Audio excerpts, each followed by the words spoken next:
ചിത്രത്തിലാണെങ്കിൽ നമ്മുടെ സാബു ആണെങ്കിൽ വിക്രത്തെ നല്ല രീതിയിൽ തന്നെ വേദനിപ്പിക്കുന്നുണ്ട് എന്ന് കാണാൻ കഴിയും. അതായത് ഒരു സ്ഥലത്തേക്ക് പുറപ്പെടുന്ന നമ്മുടെ വിക്രത്തെയാണെങ്കിൽ സാബു തടഞ്ഞു നിർത്തി നല്ല രീതിയിൽ തന്നെ അപമാനിക്കുകയാണ് എന്ന് കാണാൻ കഴിയും. നാട്ടുകാരുടെ മുൻപിലും എല്ലാവരുടെയും മുൻപിൽ വെച്ച് വിക്രത്തെ നല്ല രീതിയിൽ അപമാനിക്കുന്നുണ്ട് എന്ന് കാണാൻ സാധിക്കും. അതായത് നമ്മുടെ സാബുവിന് മനസ്സിൽ ഒരുപാട് പ്രതികാരം തീർക്കാനുണ്ട് വിക്രത്തോട്. അതുകൊണ്ട് തന്നെ വിക്രമാണെങ്കിൽ പോകുന്ന വഴി നാട്ടുകാരുടെ മുമ്പിൽ വെച്ച് തന്നെ നാണം കെടുത്തി കളയാമെന്ന് സാബു വിചാരിക്കുന്നു.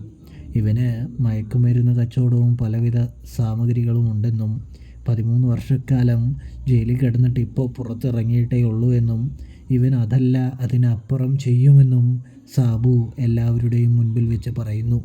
തുടർന്ന് വിക്രത്തെ ചെക്ക് ചെയ്യുന്നൊരു കാഴ്ചയും കാണാൻ സാധിക്കുന്നുണ്ട്.